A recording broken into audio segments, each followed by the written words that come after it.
timeout. Decide not to use it. Curry, way downtown. Bang! Bang! Oh, what a shot from Curry! He's in! Patriots win the Super Bowl! Brady has his fifth! 13! 13! Can you believe? Hey guys, welcome back to the Locker Room Podcast. I'm your host, Oliver, as always, joined by our mystery man, Sharpy. Hello. Now we're back to soccer season. It's been a while. Don't call it that. Football season. We're in Australia. We can call it soccer. But yes, it's football. I get it. So yes, it starts this weekend. We've left it right to the death to do our Premier League preview. But no better time than now, I guess. We know what's happened. We know the injuries that have happened. So we're up to date with everything. As you can see, I got my Liverpool shirt on from last year. Sharpy, I'm sure, is wearing his Stoke shirt. Yep. Hasn't the championship already started? Yeah, started last week. Stoke got off to a flyer. 4-1 win over Rotherham. Really? A win? And then a 2-1 win over West Brom, but that was in the Carabao Cup. But we'll still count that as a W. Promotion, here we come. Yeah, we're winning the whole thing. Yeah, you're winning the Premier League too. Yep. All right. So we'll start off with the most boring side of it. Relegation. Now, usually when it comes to this, it's always discussing whether the three teams that came up are going to be the three teams that go back down. Do you think that's the case, or do you see one of the other teams that stayed in the Premier League last year going down? Who do you see getting relegated this year? Give us your 2019 and 18. Who's going to finish rock bottom? Luton. What about their ground, though? Yeah, that belongs in League One. That is so cool, though. I love that. Darwin Núñez is going to put it into the backyards. What do you mean? He's just going to be booting the ball out of the stadium because he's going to score it. I reckon Everton as well. Oh. And really? I heard Everton. Yes, I got Luton, Everton, and Fulham. Fulham. Okay. Oh, okay. So why Everton? Like, I know I hate Everton, but like, just not enough signings. I think all their signings are coming in pretty late. Yeah. Now, but we versed them in a pre-season game, and I don't know how we didn't put 5 past them. Yeah. We only lost 1-0, but who's their manager? Ex-Burnley manager. What's his name? Oh, Dyche. Dyche, yeah, that's sad. Yeah, that's... Oh, geez, I think it'd be better. Like, I agree. I think Luton Town are going to get relegated. I just don't think they've... Did you see they got Ross Barkley today, though? Yeah, and they're about to get Jacob Brown from Stoke. That's good to see back in the Premier League. Apparently he's only 29. Ross Barkley? Yeah. Wouldn't surprise me. He's a bit like Dele Alli. He just feels like he's been around forever. But yeah, relatively young still. I've changed my list so much in the last couple of weeks. I was thinking West Ham maybe, but they're starting to make a few more moves. And obviously they won the Europa Conference League or whatever. McTominay and Maguire. I think Maguire is going to be a really good get for West Ham. Yeah. Like if they play like a 5-back, I think it'd be really good. And even in a 4-back, he'll be pretty good. But people forget that Harry Maguire actually was a good defender. Yeah. At Leicester. He just had a bad time at United.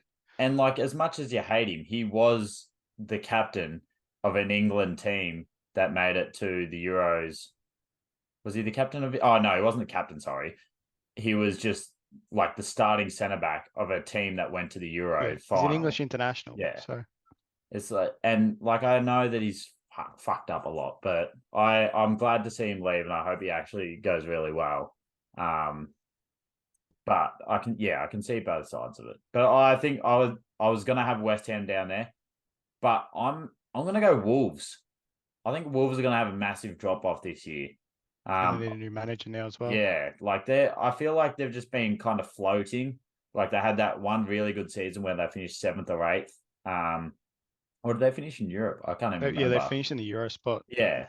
like they finished really well, but now ever since then, I feel like they've just had a drop off, and I feel like this is going to be their last year. And I think Burnley. I don't want to say Burnley because I've got their jersey, but I'm going to go with Burnley as my third team. Do you think? Do you think there's anyone else like Sheffield United maybe? Who's the other team that came up? Luton Town, Burnley, and Nottingham Forest were here last year. How am I forgetting this? Bournemouth, right there. Was it Bournemouth? No, it wasn't Bournemouth because you guys put 9 past them last year. No, it was Bournemouth. I don't think. Wasn't we- Villa, was it? No, they were in the Prem last year. Yeah, definitely in the Prem. This is sad. we Burnley, should not... Sheffield United, and Luton. Sheffield. Okay, I was definitely wrong then. Yeah. Oh, Sheffield were in 2 years ago. Okay, yep, that makes sense, and they've immediately rebounded in. Okay, and that's Stoke next year. All right, 100%. all right. Let's split it up now. Let's go to who do you think's going to be the breakout player this year? Who's your pick? I already got mine, and if we got the same, I'm going to have to change mine. So, I like that Matoma from Brighton. yeah, he had a really good finish last year. I thought he was good. I think I don't know. Brighton are always exciting to watch. They've been exciting to watch the last couple of years. Yeah. So I'll probably go Matoma. Yeah, and Probably butchering it.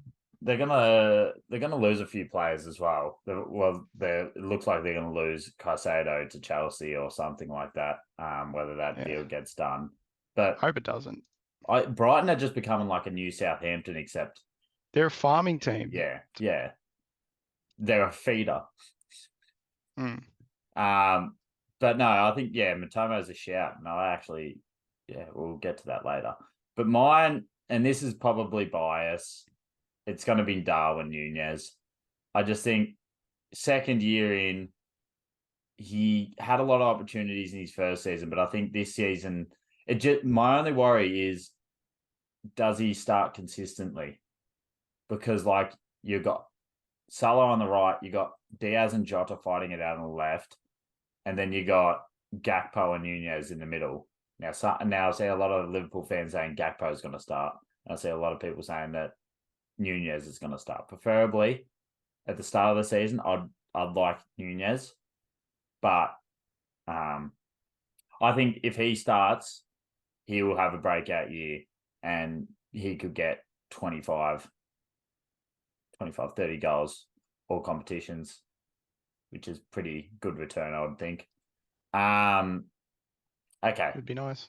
Yeah, well, it would be nice, and then we'll both get Darwin Nunez's jerseys and start singing the "Oh, Darwin Nunez, where have you gone?" All right. Top 6 or top 7. Let's go.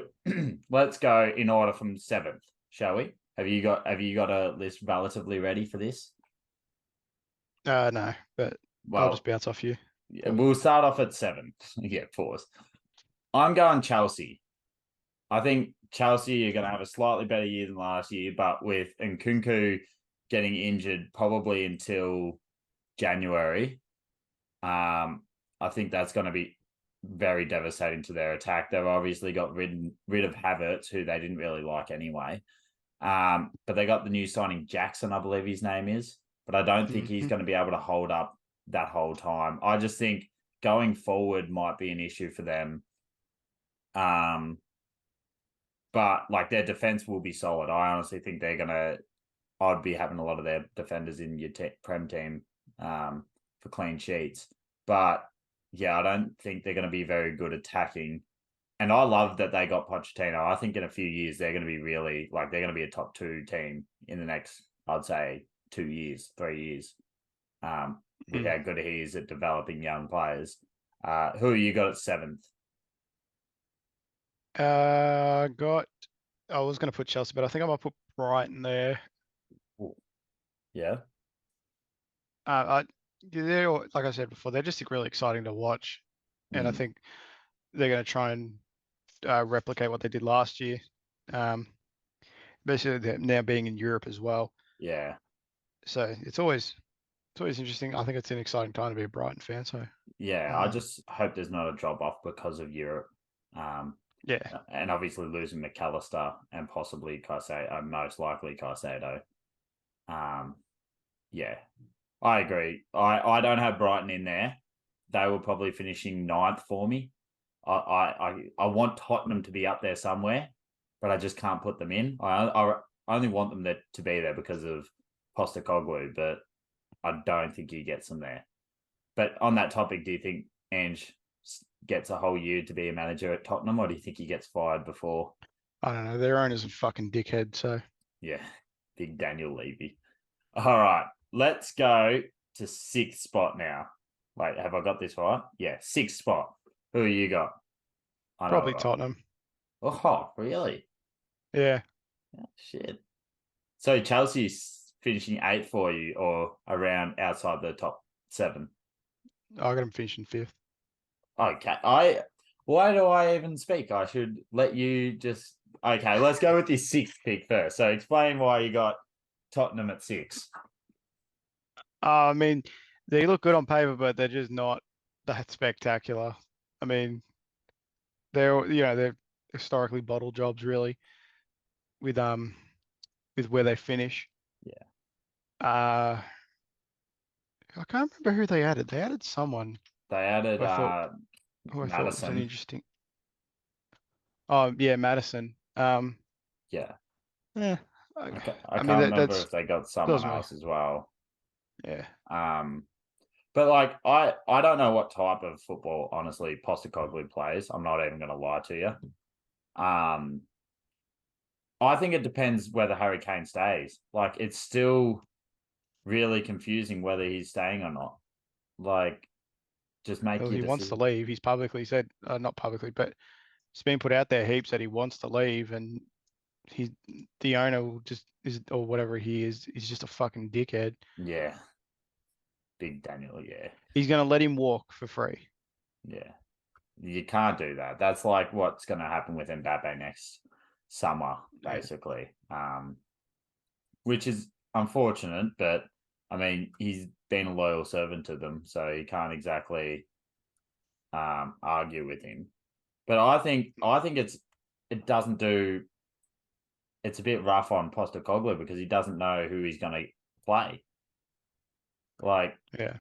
who have you got that, like, you don't know whether your best player is going to be there next year or not. They also brought in who's that right back? He's Portuguese. I think Porro, I think his name Oh, is. Pedro Porro. Yeah. So that's a good signing. I don't know who they had it right back before that, whether it was still Serge Aurier or I'm thinking back however many, it was definitely not Serge Aurier. But yeah, I think it'd be interesting to see. Anyway, we'll move on to mine. I've got Aston Villa finishing 6th. Now, I was nearly going to put them higher. I was nearly going to put them 5th. But I think Unai Emery, however you say his name, good evening. I think he's a great manager. He's probably he probably is the best manager out of the big 6 clubs, like outside of it. I think, and they're only in the Europa Conference League. I think he's going to win that quite easily, the way he wins the Europa League so often. I think just the signings of Diaby from Leverkusen and Pau Torres from, is it Villarreal? Yeah, Villarreal. I think their backline's going to be really good with Diego Carlos coming back from injury. I really like Matty Cash. Don't ask me why. I just do. And they got Digne, who's proven to be a solid left back at least. And they got Yuri Tillemans. Now, obviously, Madison was probably the better player but Tillemans is still a good get for him on a free transfer. Yeah. I think they're going to go really strong, personally. I think they're going to be the biggest improvers this year, probably. And I wouldn't be surprised if they get a Europa League or a Champions League spot. And I kind of hope they do. But yeah, that's just my thoughts on Villa. And I do really like Unai Emery as a manager. Fifth spot. Who you got in fifth? Mm. Oh, you got Chelsea. Yeah. Explain Chelsea. I just think they got a better manager this year. Yeah. I think Poch has had a bit of time to sort of explain to them how he wants to play. They looked okay in preseason. I'll give them that. Yeah. But I think now with a better manager under in their system, I think they're going to perform a bit better. Not extremely well. I think it's going to take maybe a season or two to be up there with the rest of them. But yeah. No, that's fair. Like whether that they're a team that like could make a massive leap, but I just think that Nkunku injury is like that's devastating. On like I know I really dislike Chelsea, but like I wanted to see how he went in the Premier League. And obviously we will eventually, but it's just annoying that all these injuries, you don't know if he's going to return fully healthy or what's going to happen. My fifth spot, I've got Newcastle. Now, obviously they finished fourth last year. They were basically third the whole year, and then they got pipped by United to finish fourth. They got Champions League football, and that's probably the main reason why I'm thinking they're going to slide a bit. I think the focus of more games this year, obviously they're going to try in the Champions League, but if they make it I don't think they'll make it out of the group stage. But if they do, more games, I think it's going to be harder for them to finish top four with all these other teams improving. I'd like to see them improve and keep finishing top four, but I just think with Champions League football, I don't see them finishing top four. And I really like Eddie Howe. I've seen a few people saying that maybe Eddie Howe isn't the manager for when Newcastle get all this influx of money. But it's like he just got them to top four, and they haven't used that much money yet. Like they used a bit, but Yeah. I thought that was just a stupid take when I saw that. Fourth, who you got in fourth? I'll probably go Newcastle. I didn't even put fifth. I was going to go Man United, but no explanation. Didn't you go Chelsea fifth? Did I? Well, I Yeah. thought I went Chelsea sixth. Did I? Oh, No, how about that? yeah, no, that's right. You went Tottenham Okay, sixth. I'll go Man United fourth then. Yeah. United. I think that's one we agree on. Yeah, I don't know. Like, I'm just interested to see how that Holland bloke or Hojlund, I can't pronounce his Hoyland. name. Is it Hoyland? Yeah, it's Hoyland. Yeah. How he goes. I don't Mm. know much about him or Yeah. anything about him. But yeah, I don't know. I just really don't know. Yeah. I just don't see him being better than the rest of them. It's a big price tag. It was what 70 million, and he scored 15 goals last year in the Serie A. Yeah. Like I'm not. Obviously, they're buying him for the potential. They're not buying him to be a superstar right this season. But I feel like if he gets lobbed in there straight away, like there's going to be a whole lot of pressure on him to kick off straight away, because like you don't want to have a slow start at Old Trafford and stuff. Like I hope he goes well, but I just think that there's going to be a lot of pressure on him, and that attacking, like United's attacking lineup, they've already got Rashford, they've already got Anthony, who they have to play because they paid 100-odd million for him. They got Sancho that they probably, whether he even gets game time now, it's like Bruno is their new captain. Garnacho or Ganacho, how do you say his name? But like they I think he left. No, he's still there. Who was one of their youth players that left? It wasn't him. He's one of their better youth players. He's still there. Okay. And like obviously they got Mason Mount, which you watch. I find this so interesting. So he had and one Onana as well. Yeah, so he had 1 year on his deal, Mason Mount, and like I see all these English people, like one of the other podcast, what is it called, The Club, with Rory and all that. They're talking about like how good a signing that is for United, 60 million. And I'm like, 60 million for Mason Mount, who, yes, he had a great season a few seasons ago, but has had a massive drop off.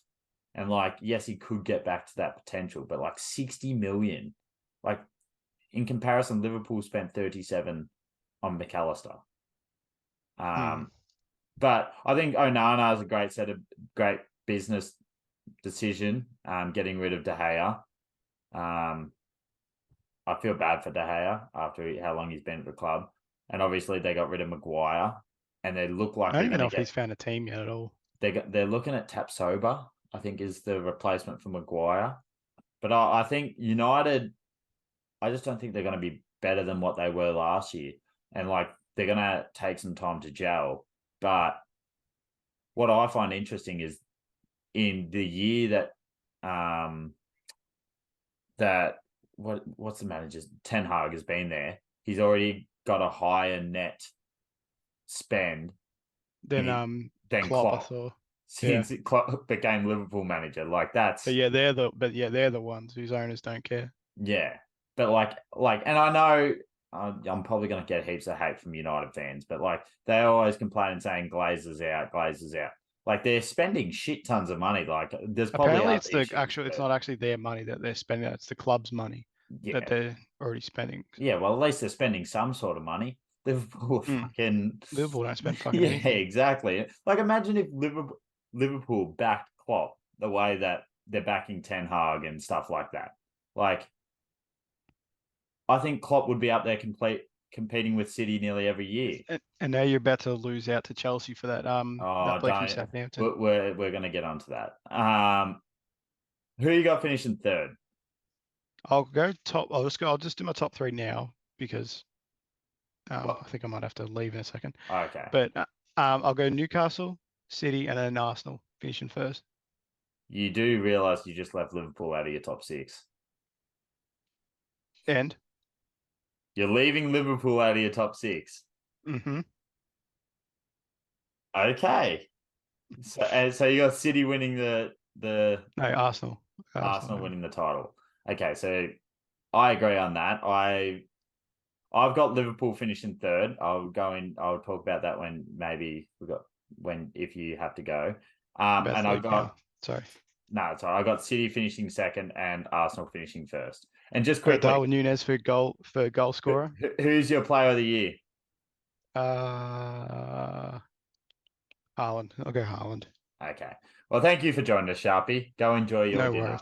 I'll have Haaland for goal scorer as well. Yeah. Even though I just said Darwin Núñez as a joke, but yeah. Anyway, catch you guys. Love you. All right, I'll finish this by myself. So I got Liverpool finishing third. He's still sitting here, but I got Liverpool finishing third. I think we're going to make a jump this year. We've got obviously McAllister, Szoboszlai, I probably butchered his name again, coming in. Now, whether Szoboszlai takes set pieces, I kind of hope he does take some, but obviously you got Trent. Now, the issue is who takes that third midfield position. I've expressed this many a time, whether it's Curtis Jones. I'd like to see Curtis Jones improve, but I think we need someone there, and that, like, obviously is Lavia from Southampton. Now, if Chelsea beat us out, that's the last team I want to beat us out for Lavia. Now we've had a $45 million bid rejected. I presume Liverpool is going to up that bid to say 50. I think we will get him. Maybe that's maybe that's just wishful thinking, but I think we will get him. But my issue is I don't think we're going to start 3 new midfielders in the first game of the season. So I think Curtis Jones will be a starter this weekend against Chelsea. It's going to be a big game against Chelsea, but I think we finish top 3. That attack, like, we're going to score goals, and those goals are going to get us out of a lot of issues. And our back line, whether that doesn't hold up as well, I think Konate, if he's fully healthy, is probably a starting centre back over Matip. I love Matip, but just defending wise, I think Konate is better. But yeah, if we have defensive issues, I think our forward line's going to bail us out a lot. So that's why I think we finished third. I think we're going to be better than United, but I think we'll be close. I think we'll be within 10 points or 8 points of the top 2, and that gets to my top 2. Now, I've been chopping and changing. I've had Man City, I've had Arsenal, I've had Man City. I have decided that I'm gonna, just because I don't think it's gonna happen, and I don't want it to happen. I think Man City finish second, because I don't think they're gonna make history and go 4 in a row Premier League champions. Now they've obviously lost Gundogan, who was an integral part to them winning it 2 seasons ago, especially on the last day, and even last year, like, he is a key piece to that team. They lost Riyad Mahrez, obviously a big piece. Now he came off the bench a lot as well, but like, it's still a big piece, big player. And I'm just trying to think who else they lost, but like, they've lost a few of their key players. I think Haaland's going to have another just robotic season. Like, no one can stop him, and especially in that team with De Bruyne. Like, you got the best passer passing it to one of the best strikers in the world. I think he'll be nearly Ballon d'Or level next year. But yeah, I think Man City finish second, and I think they'll get 2 cups, whether it's the Champions League and the FA, or Emirates and the FA. But I don't think they're going to go 4 in a row. And I have Arsenal winning the Premier League, which might come as a surprise, which might not. I know they tailed off to the end of this year. I initially thought a couple of weeks ago that Arsenal were going to have a big drop off, but seeing the way they play is just like, Arteta is a good manager. Like, I thought he kind of just not fluked it last year, but like, he was getting overhyped, but he is an elite manager, obviously. And I think I really like Tomiyasu. I think when he comes back, he'll be back starting. And they've obviously shored up the back line with Timber as well. So if Gabriel or Saliba get injured, Timber's there to back them up. And they've just gotten Raya. I think Raya's a clear, much better goalkeeper than Ramsdale. I think Ramsdale was overrated, whether it was just by England fans or just by Arsenal fans maybe last year. I think he was significantly overrated. He's a very outgoing goalkeeper. Maybe that played a part in it. But I think David Raya and then Declan Rice, I think I've never been that high on Declan Rice. Like, he's a great player, but like, there's a lot of people saying that like, he's one of the best in his position in the world. And like, I think he's near that tier, but he's not at that tier. So, but I think for this Arsenal team, I don't know if they've kept Partey, but if they have hypothetically Partey, Odegaard, and Declan Rice as their midfield, and they've already got all these attacking options, I think they're going to be great to watch again this year, except for when they versus Liverpool. But this leads me into my player of the season. Now, obviously, it's probably going to be Haaland. It is more than likely going to be Haaland, but I'm going against the grain. I'm not going to put Haaland in there. I'm going to put Saka. I think Saka can have another big year. Hope, touch wood, there's no injuries involved or anything. I just think he's great to watch. I think his score involvements are going to increase even more this year. And if Arsenal win the title, I don't think you can argue with an Arsenal player getting the player of the year. And I think he'll probably be the best player. Maybe Odegaard will be up there, but I don't think Odegaard will top Saka. So I'm going to go with Saka player of the year. Top goal scorer, I'd want to go Liverpool player. I'd want to go Kane or something, but it's going to be Haaland. So second highest goal scorer.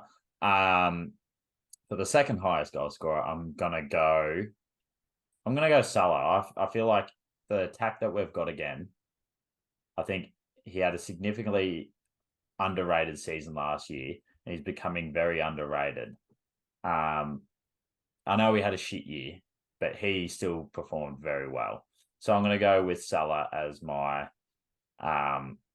shout for that. Now, before we finish up, let's get into some Premier League fantasy. Now, I just need to find out where the hell I have linked it. If you want to join, be sure to let me know. I can figure something out and we can get it done, but I'll just get it up here and I'll show you my team. All right.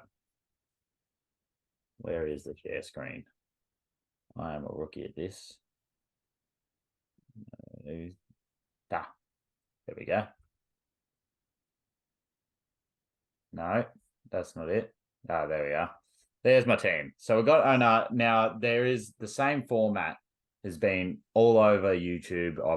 I've seen all the formats and everything, but here it is now. So I got Onana in goals. Oh, and Brahma. I'm gonna probably change a few things. Dead leg, Jesus. Probably going to change a few, but I'm going to explain. So, Onana, probably the best goalkeeper for his price. United have got a pretty decent fixture. Like Tottenham's the only really maybe one in the first 3 rounds. So I think everyone's probably going to go with Onana. I don't know if it has the percentages of ownership, but if it does, I'm not even gonna try and say his name. He is up there with one of the mostly owned players. Same with Chilwell. I know he's got Liverpool first up, but I think Chelsea are going to keep a lot of clean sheets this year, and him attacking off left wing back. I think Cucurella is not going to start there. I think it's going to be he has to be in your team, and you have to put an Arsenal defender in there. Whether it's Gabriel, whether it's Saliba, I've gone with Gabriel. Now, this is where I've started to vary from the general ones. A lot of them had I got Kabore on the bench, which is another one that a lot of people had. And a lot of people were running 3 defenders, but I'm going to run 4 defenders. I like Matty Cash. Whether he starts or not, I might be transferring him out first week, but I might even transfer Kabore in. Because against Newcastle, they're going to concede goals, but then they got Everton and Burnley after that. So I think that's possibility for a couple clean sheets or even a couple goals. Like I think Aston Villa's defense this year is going to be a lot better with Pau Torres and Costa both back healthy, and obviously Digne. All right, so where I've really gone different. So the people that a lot of teams have is in Mbeumo, which now with the injury scare might change. Matoma, sorry. Now, a lot of people vary between that and Easy and a couple of other players, but I went with Matoma. I think his end to last year was phenomenal, and he's got a really easy start to the season. So I think he can get heaps of points. And now with United, it was either Bruno Fernandes or Rashford.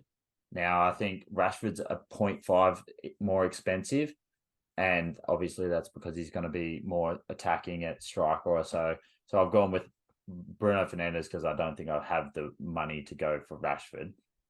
And I've gone for Saka.